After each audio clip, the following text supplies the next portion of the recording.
Guys, magandang araw po sa lahat. May isa po akong kaibigan na nag-abot sa akin ng inakay. Nag-harvest daw kasi sila ng durian. Tapos sinisadyang nabali yung sanga na pinugaran. Nakuha daw na ito ng bata at kinuha niya rin at binigay sa akin. Ito po ay inakay ng fire-breasted flower picker, guys. O kilala sa pangalang Tamsi. Hindi ko sana tanggapin pero ako'y naawa. Kaya pagdating ko sa bahay gabi na, agad-agad akong kumuha ng aratilis para ipakain doon sa mga bibi na inakay ng Tamsi. Gusto ko lang palang linawin, guys, ang lahat po ng aking alagang ibon na hindi ko po sadyang kinuha. Lahat po sila ay na-rescue ko lang po. Ang iba naman ay binigay sa akin. Kinuha ko pala ang katas ng aratilis at nilagay sa syringe. Kaya ito na sila, guys, papakainin ko na. Sana nga, guys, mabuhay sila. Dahil medyo masilan po ang inakay na ito.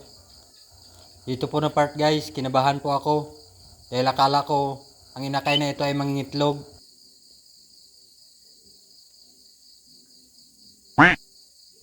Yun pala ay nagbawas lang ng dumi. Ugali na talaga ng mga ibon, guys. Maliban lang po sa dab. Pag pinapakain, nagdudumi agad.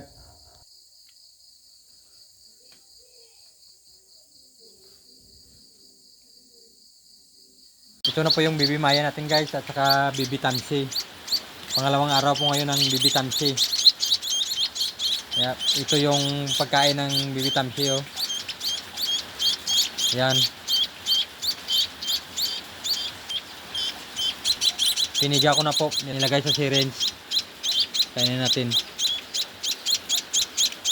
Pasensya na, guys, medyo maingay yung background natin kasi ang lakas ng ulan.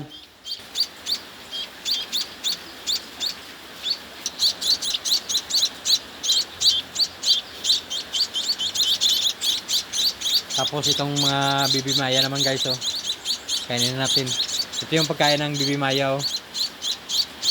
70% yung Cerelac, 30% yung Chick Booster. Dito.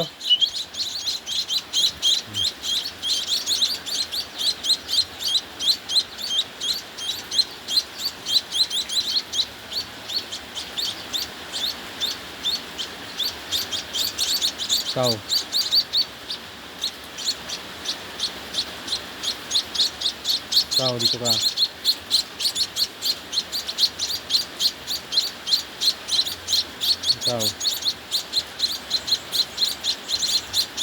Ikaw.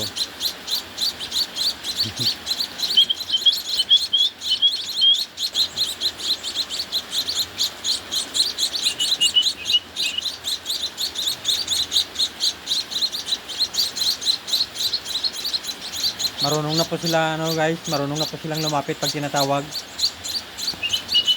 Yan. Ang kukulit na, guys.